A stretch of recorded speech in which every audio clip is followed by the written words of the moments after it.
નમસ્કાર, સ્વાગત છે દરેક મિત્રોનું મારી channel life science with professor માં. જો આપણે ઓલરેડી ઘણા બધા વિડીયો અપલોડ કરી ચૂક્યા છીએ. એક અંદાજે આપણે 11 સાયન્સના 5 યુનિટ પૂરા કરી રહ્યા છીએ. આજે આ ફેબેસી કુળ છે, ત્યાર પછી સોલેનેસી અને લિલિએસી એવા બીજા બે અન્ય કુળો ચલાવવાના છે. નીટના સિલેબસમાં 5 એક્સ્ટ્રા કુળો પણ આપેલા છે, એને આપણે ચલાવવાનો વિચાર હતો, પણ લેક્ચરોની એક સીમિત મર્યાદા અને ન્યુલી અપડેટેડ સિલેબસ છે એ નીટનો એ કઈ રીતનું હોઈ શકે છે, એમાં કદાચ સુધારા વધારા થઈ શકે. તો આપણે હાલ સુધી એનસીઈઆરટી સિલેબસ બેઝ વત્તા એક્સ્ટ્રા થોડું કરાવી રહ્યા છીએ. થોડા દિવસોની અંદર આપણે 11 સાયન્સને પૂર્ણ કરીશું, ત્યારે આપણે 11 સાયન્સની અંદર જે અપડેટેડ અને ડિલેટેડ સિલેબસ છે એના વિશે ડિસ્કસ કરીશું. એને રિલેટેડ આપણે 3-4 વિડીયો બનાવીશું અને ત્યાર પછી આપણે લેક્ચરની અંદર જે એડ કરેલા છે સિલેબસ, જે તમારા એનસીઈઆરટી બુકમાં નથી, એ વસ્તુને આપણે શું કરીશું, અહીં ભણાવવામાં આવશે. તો ધ્યાન આપો. ફેબેસી કુળની વાત કરવામાં આવે તો કે આ વનસ્પતિ છે એ ખાસ કરીને કઠોળ વર્ગની વનસ્પતિના કુળની વાત છે. દ્વિદળી છે, વર્ગનું નામ છે મુક્તદલા. મુક્તદલા કે જેના દલપત્રો મુક્ત છે, જોડાયેલા નથી. કેલિસિફ્લોરીની વાત કરવામાં આવે એની શ્રેણી છે અને ગોત્રનું નામ છે રોઝેન્સ અને કુળનું નામ છે ફેબિસ.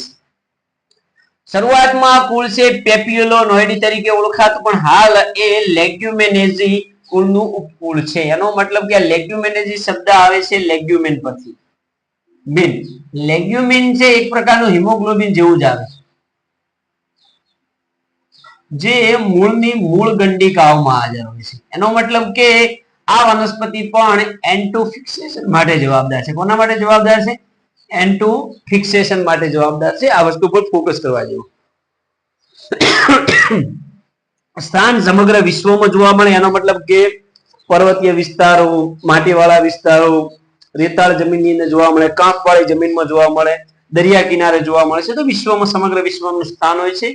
અને આનું સ્વરૂપ કેવું હોય છે કે મૂળની અંદર મૂળ ગંડિકાની હાજરી આપણા માટે ખૂબ જ આઈએમપી ટોપિક સાબિત થશે. અને બીજી વાત કરવામાં આવે છે કે એમના પાંદડા છે ક્યારેક કંટકીય બહેરું ભેદમાં પણ નિર્માણ પામે છે. પર્ણો પિંછાકાર, સંયુક્ત અથવા સાદા બંને પ્રકારે જોવા મળે છે. એકાંતરિત અને પર્ણતલ છે શું ધરાવે છે? પીનાધાર ધરાવે છે. અને જાલાકાર શિરાવિન્યાસ છે ઓલરેડી દ્વિદળી વનસ્પતિની લાક્ષણિકતા છે. પુષ્પસૂત્ર ઉપરથી એનું વર્ણન સમજીએ કે વનસ્પતિ કેવી હશે? નિપત્રી હશે અને કેવું હશે? અનિયમિત હશે વત્તા સહદંડી છે. ઉભયલિંગી અને વજ્રપત્રો છે સંપૂર્ણ રીતે જોડાયેલા અને કેવા છે? તો કે આચ્છાદિત છે. કેવા છે? આચ્છાદિત છે. બીજી વાત કરવામાં આવે, દલચક્રોની વાત કરવામાં આવે તો કે દલચક્રો છે કેવા છે? વિવિધ રંગી છે. દલપત્રો કેવા છે? વિવિધ રંગી છે. જેની અંદર સૌથી મોટામાં મોટું ધ્વજક, જે મુક્ત કોને? તો કે પાક્ષકને પોતાની અંદર શું કરશે? ગોઠવશે. અને ત્યાર પછી યુક્ત શું આવેલા છે? નવતલ આવેલા હોય છે. પુંકેસરની વાત કરવામાં આવે તો કે એક પુંકેસર ખુલ્લો હોય છે અને 9 પુંકેસર કેવા હોય છે? જોડાયેલા યુક્ત હોય છે. જેને પરાગાશય કેવો હોય છે? દ્વિશાખી હોય છે. અને સ્ત્રી કેસરની વાત કરવામાં આવે તો કે ઉચ્ચ મુક્ત બીજાશય છે. કેવું છે? મુક્ત એક સ્ત્રી કેસરી. અને પરાગાસન છે એ કેવું જોવા મળે? મુંડક કેપિટેટ પ્રકારનું જોવા મળે છે. તો આ કેપિટલ વાળો એમસીક્યુ છે આપણા પાસે આવી શકે, આઈએમપી થોડો ટોપિક થઈ જાય. બીજી વાત કરવામાં આવે, અપરિમિત પુષ્પ વિન્યાસ ધરાવે છે અને ફળ કેવા હોય તો કે સિંગ સ્વરૂપે અસંખ્ય અથવા એક એવા જોવા મળે. અભ્રૂણપોષી, કારણ કે દ્વિદળી વનસ્પતિની અંદર ભ્રૂણપોષ જોવા મળતો નથી. એક્ઝામ્પલ ની વાત કરવામાં આવે, ફેસિયોલસ મૂંગો એટલે મંગ, કેજેનસ કજન એટલે તુવેર, સિસર એરિટિનમ એટલે ચણા, ડેરિસ ઇન્ડિકા એટલે કરંજ. આવા મોટા ભાગના એક્ઝામ્પલો જોવા મળે છે. આ વનસ્પતિ કઠોળ તરીકે, દાખલા તરીકે વાલ, વટાણા, ચણા, મગ, મઠ વગેરે.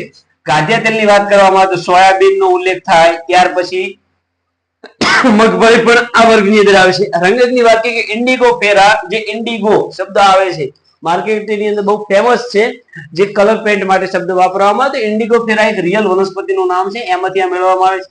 શણ, રેસા જે તમે કોથળા બનાવો છો, તમારા ઘરમાં કોથળા છે, શામાંથી મેળવવામાં? શણ. બીજી વાત કરીએ ઘાસચારાની વાત કરવામાં આવે, પછી ક્રોટેલેરિયા, સેસ્બેનિયા, ઔષધમાં જેઠી મધ, જે ખૂબ જ ઇમ્પોર્ટન્ટ છે. તો આવા બધા એક્ઝામ્પલો કોની અંદર આવે છે? ફેબેસી કુળની અંદર આવે છે. તો આઈ હોપ કે તમને આ ફેબેસી કુળ બહુ સારી રીતે સમજાવ્યું છે. હવે આના પછી આપણે અન્ય કુળની આપણે વર્ગીકરણ સમજીએ તો મળીએ એક નવા અંદાજ સાથે. જય હિન્દ, જય ભારત.